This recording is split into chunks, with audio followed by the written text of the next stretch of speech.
नमस्कार दोस्तों, एक बार फिर से स्वागत है आप सभी का आपके अपने YouTube चैनल में। दोस्तों, इस वीडियो में लेके आया हूँ आपके लिए 20 क्वेश्चन का प्रैक्टिस सेट।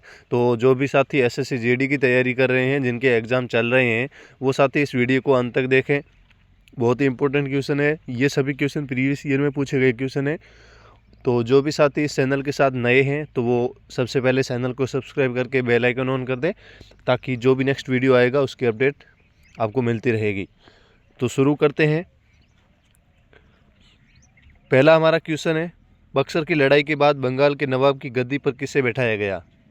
बक्सर की लड़ाई के बाद बंगाल के नवाब की गद्दी पर किससे बैठाया गया? पहला हमारा ऑप्शन है सिराजुद्दौला, दूसरा ऑप्शन है मीर कासिम, तीसरा ऑप्शन है मीर जाफ़र और चौथा ऑप्शन है नजीमुद्दीन अली खान। तो बक्सर की लड़ाई के बाद बंगाल के नवाब की गद्दी पर मीर जाफ़र को बिठाया गया। इसका राइट आंसर हो जाएगा ऑप्शन स। नेक्स्ट हमारा क्वेश्चन है, निम्नलिखित में से किसने 1792 में गीत गोविंद का अनुवाद किया? पहला ऑप्शन है H.H. विल्सन,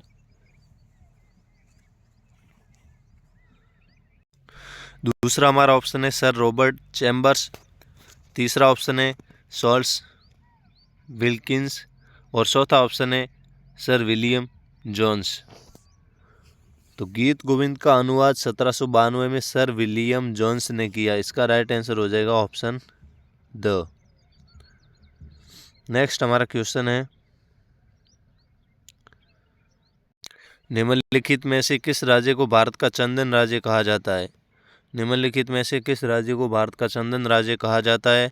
पहला हमारा ऑप्शन है मेघालय, दूसरा हमारा ऑप्शन है कर्नाटक, तीसरा हमारा ऑप्शन है छत्तीसगढ़ और चौथा ऑप्शन है Uttar Pradesh.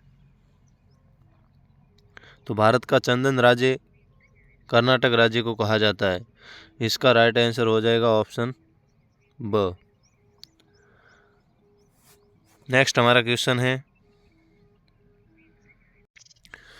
Abu Dhabi masters badminton 2023 महिला एकल खिताब किस भारतीय खिलाड़ी ने जीता? अबू धाबी मास्टर्स बैडमिंटन 2023 का महिला एकल खिताब किस भारतीय खिलाड़ी ने जीता? पहला हमारा ऑप्शन है पीवी सिंधु, दूसरा ऑप्शन है अदिति सिन्हा, तीसरा ऑप्शन है उन्नति हुड्डा और चौथा ऑप्शन है अंकिता रैना। तो अबू धाबी मास्टर्स बैडमिंटन 2023 महिला एकल खिताब उन्नति हुड्डा ने जीता। इसका राइट आंसर हो जाएगा ऑप्शन स। नेक्स्ट हमारा क्वेश्चन है, निम्नलिखित में से किसकी रचना सत्यार्थ प्रकाश है? निम्नलिखित में से किसकी रचना सत्यार्थ प्रकाश है? पहला हमारा ऑप्शन है केशव चंद्र चैन, दूसरा ऑप्शन है दयानंद सरस्वती, तीसरा ऑप्शन है राजा राम मोहन राय और चौथा ऑप्शन है रामकृष्ण परमहंस। तो सत्यार्थ प्रकाश दयानंद सरस्वती की रचना है। इसका राइट आंसर ऑप्शन ब। नेक्स्ट हमारा क्वेश्चन है, भारत में कैबिनेट मिशन किस वर्ष में आया था? भारत में कैबिनेट मिशन किस वर्ष में आया था? पहला हमारा ऑप्शन है 1942, दूसरा ऑप्शन है 1943, तीसरा ऑप्शन है 1945 और चौथा ऑप्शन है 1946।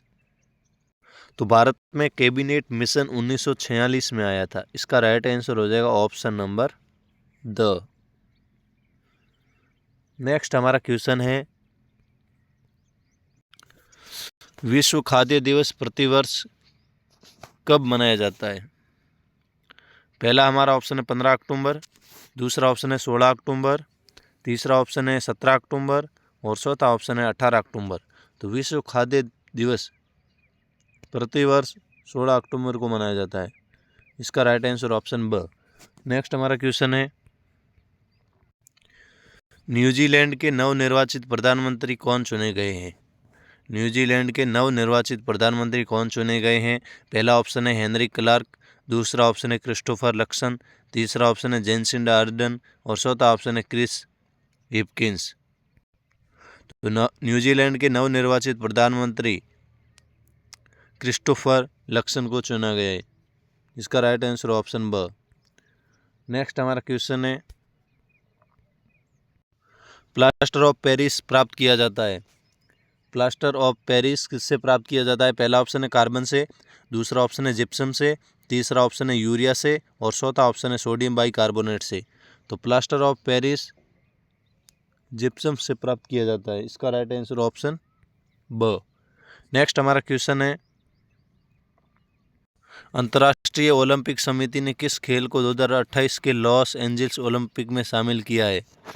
अंतर्राष्ट्रीय ओलंपिक समिति ने किस खेल को 2028 के लॉस एंजल ओलंपिक में शामिल किया गया है? पहला ऑप्शन है क्रिकेट, दूसरा ऑप्शन है स्क्वैश, तीसरा ऑप्शन है बेसबॉल और चौथा ऑप्शन है उपरोक्त सभी। तो अंतर्राष्ट्रीय ओलंपिक समिति ने क्रिकेट को, स्क्वैश को और बेसबॉल को, तीनों को 2028 के लॉस एंजल ओलंपिक में शामिल किया है। इसका राइट आंसर हो जाएगा ऑप्शन द। नेक्स्ट हमारा क्वेश्चन है, किस राज्य ने रोजगार प्रयाग पोर्टल लॉन्च किया? किस राज्य ने रोजगार प्रयाग पोर्टल लॉन्च किया? पहला ऑप्शन है पंजाब, दूसरा ऑप्शन है उत्तराखंड, तीसरा ऑप्शन है हिमाचल प्रदेश और चौथा ऑप्शन है तेलंगाना।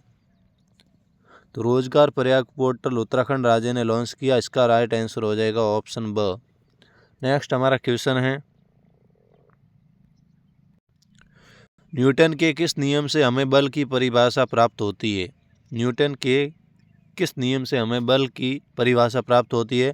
पहला ऑप्शन है गति का पहला नियम, दूसरा ऑप्शन है गति का दूसरा नियम, तीसरा ऑप्शन है गति का तीसरा नियम और चौथा ऑप्शन है इनमें से कोई नहीं। तो न्यूटन के दूसरे नियम से हमें बल की परिभाषा प्राप्त होती है, F बराबर ma। इसका राइट आंसर हो जाएगा ऑप्शन ब। नेक्स्ट हमारा क्वेश्चन है, विश्व एथलेटिक्स ने इस वर्ष के एथलीट ऑफ द ईयर के लिए किसे नामित किया है? विश्व एथलेटिक्स ने इस वर्ष के एथलीट ऑफ द ईयर किसे नियुक्त किया? पहला ऑप्शन है हिमा दास, दूसरा ऑप्शन है नीरज चोपड़ा, तीसरा ऑप्शन है सीमा पूनिया और चौथा ऑप्शन है मुरली श्री शंकर।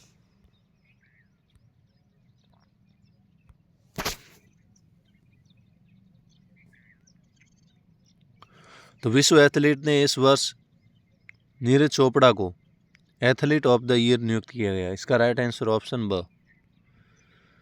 नेक्स्ट हमारा क्वेश्चन है, कम तापमान को मापने वाले यंत्र को क्या कहा जाता है? कम तापमान को मापने वाले यंत्र को क्या कहा जाता है? पहला ऑप्शन है क्रायोमीटर, दूसरा ऑप्शन है हाइग्रोमीटर, तीसरा ऑप्शन है पायरोमीटर और चौथा ऑप्शन है टेकोमीटर। तो कम तापमान को मापने वाले यंत्र को क्रायोमीटर कहा जाता है। इसका राइट आंसर ऑप्शन अ। नेक्स्ट हमारा क्वेश्चन है,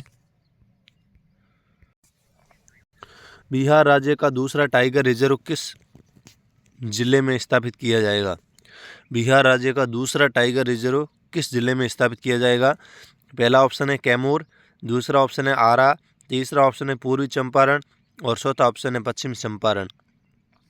तो बिहार राज्य का दूसरा टाइगर रिजर्व कैमूर जिले में स्थापित किया जाएगा। इसका राइट आंसर हो जाएगा ऑप्शन अ। नेक्स्ट हमारा क्वेश्चन है, फलों के अध्ययन को क्या कहा जाता है या फिर फलों का अध्ययन क्या कहलाता है?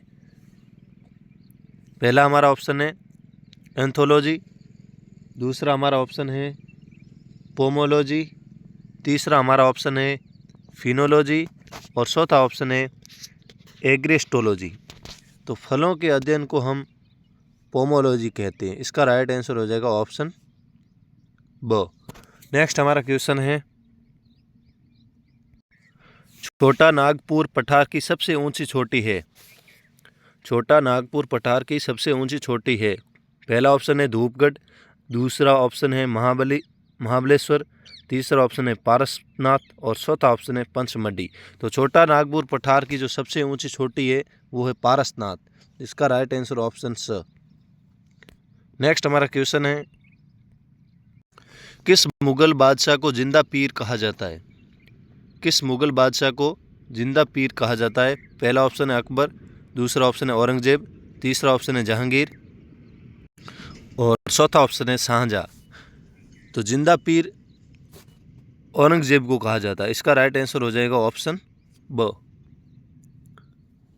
मुगल बादशाह को जिंदा पीर कहा जाता है तो औरंगजेब को जिंदा पीर कहा जाता है। इसका राइट आंसर ऑप्शन ब। तो आज के इस प्रैक्टिस सेट का लास्ट क्वेश्चन है, वह पुर्तगाली कौन था जिसने गोवा पर अधिकार किया था? वह पुर्तगाली कौन था जिसने गोवा पर अधिकार किया था? पहला ऑप्शन है फ्रांसिस डी अल्मेडा, दूसरा ऑप्शन है अल्फांसो डी अल्बुर्क, तीसरा ऑप्शन है वास्को डी गामा और चौथा ऑप्शन है रॉबर्ट डी नोवेली।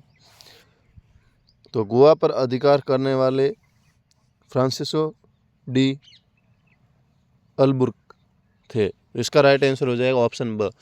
तो आज के इस प्रैक्टिस सेट में हमने 20 क्वेश्चन कंप्लीट कर दिए हैं। आपने 20 में से कितने क्वेश्चन सही किए हैं वो आप कमेंट सेक्शन में ज़रूर बताएं। बाकी कैसा लगा आपको वीडियो, और बाकी मिलते हैं नेक्स्ट वीडियो में। तब तक के लिए जय हिंद, जय भारत, ऑल द बेस्ट।